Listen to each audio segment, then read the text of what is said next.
Faison had Duke tied up and he threatened to shoot him. And yet Duke's standing here. Yes, because he overpowered Faison's man and he got free. What happened to Faison? I don't know. He was gone by the time I came to. What do you mean, came to? Well, Faison gave me a sedative and I was out for a few minutes.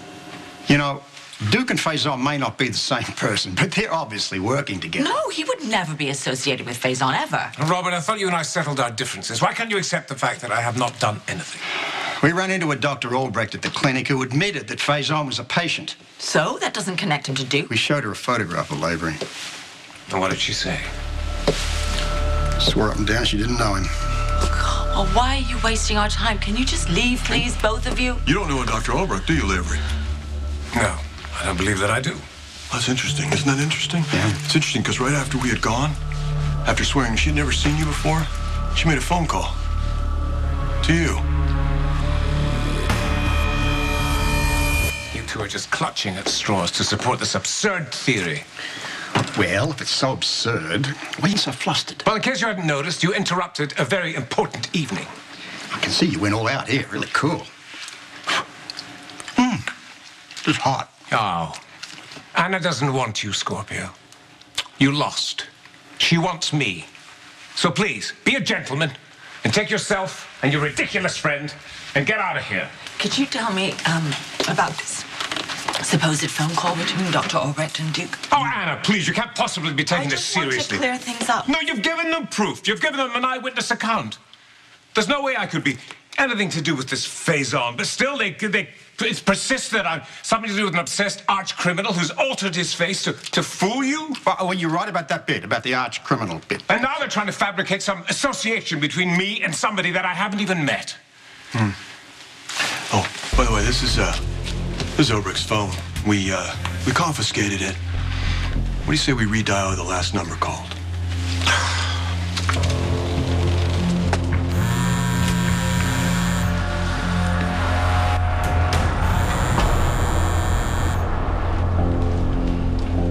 Maxie's allergy has nothing to do with the hormones. This will in no way affect your plans for surrogacy. Thank God. So, wait, if it wasn't the hormones she had a reaction to, what is it, something in the loft? Maxie simply had a food allergy. As long as I have both of you here, how about I examine you and take your hormone levels? Sure. Was that gonna take a while? Because that's totally fine. I'll get things set up. There you go. See? Just a simple food allergy. Nothing to worry about. Yeah. Except, how did you eat something that you were allergic to? Okay, remember that PB&J I made earlier at your loft? I'm thinking what I thought was grape jelly wasn't. It's It was blackberry. really blackberry, yeah, and I'm allergic to blackberries, always have been. I should have read the label. It was careless. I'm sorry. Yeah, damn right you should have. If you're this careless with your own body, how are you supposed to carry our baby? I've been meaning to stop by to see you. Well, you know you're always welcome. Yeah, I know. It's just I didn't want to leave without saying goodbye. Goodbye. Yeah, I've made up my mind. I'm leaving Port Charles. I don't have all night. I know you didn't marry that skank for love, so why don't you just tell me why? Things with me and Connie are complicated. I know I hurt a lot of people when I married her, especially you. And I was talking to Star the other day, and Star spoke to you. yeah, she came over to get something that Connie apparently stole from her father's office, and I could see how much pain she was in because I married Connie, and I wanted to tell her everything. I wanted to explain it to her. Did you? No, not yet. I gotta explain it to you first. Carly, is that your car outside with the biggest Christmas tree on it in the whole world? Hey, Joss. Hi. We'll talk about that in a minute, okay? Why, am I interrupting something? Yeah, Todd, you are. Johnny was just about to tell me the real reason he married Connie. No kidding. Wow. Can't wait to hear that myself. Yes, I am looking into Jason's disappearance, and John's helping me. John? Mm-hmm. Oh, I just thought you had a miscommunication. Is that what he said? Yeah, he told me all about it, and then he wept in my arms. No, you told me no. that you were distancing Okay. yourself. Mom, it was really unfair. I mean, John was just trying to help, and I loaded all of my life problems on him, and then I accused him of trying to be a stand-in father to Danny. Oh, That's a little... psychotic. No, I was going to say over-emotional, but I don't want to put words in your mouth. Anyway, I think we seem to have smoothed things over. Good. Yeah. And apparently have partnered up. Well, not officially. John is working for the PCPD right now. I know. I saw him over there when I was visiting a client. And he was assigned to figure out who shot Jason. Do you really think Jason would object? As long as John finds Jason, I don't care.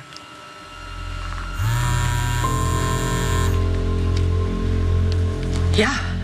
There's 2 missed calls from that number. She was obviously phoning you. The only thing that's obvious is these two got a hold of my phone number. And then they picked up a prop phone in order to set me up. Set you up for what, Lavery? All this proves is you and Faison are the same doctor, the same clinic. It's nothing to get upset about. Well, I'm getting upset because I was trying to have a romantic evening with my ex-wife, in case you hadn't noticed. But her ex shows up with this ridiculous lackey trying to make her doubt me. Oh, no. I mean, admittedly, yes, Robert's methods and motives are questionable at best, but McBain would never manipulate evidence. Hannah, No. do you doubt me?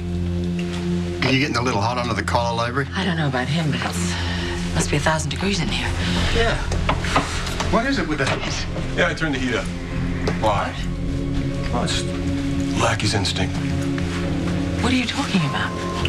You know, we're all sweating except for you, Lavery. Why is that?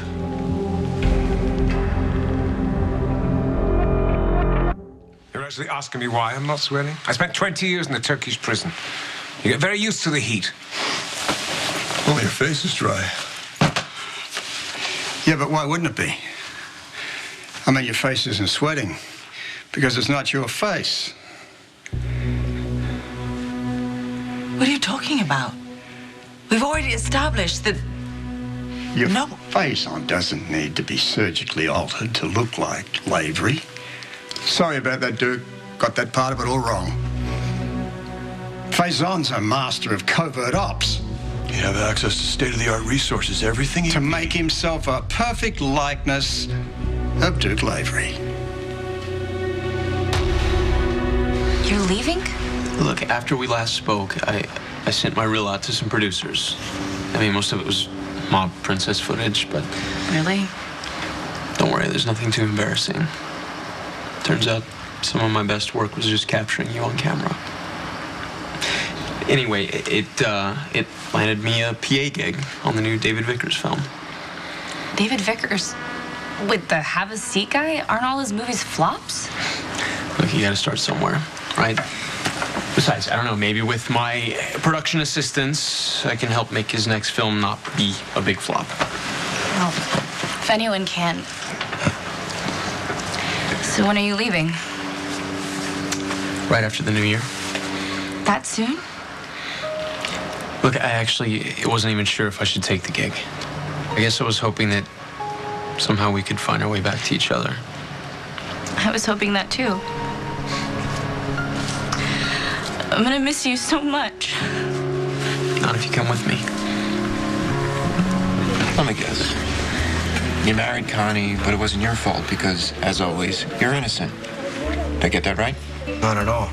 What were you gonna say? Forget it. Doesn't matter. It does. Finish what you started. Johnny, look, it's you and Bobby.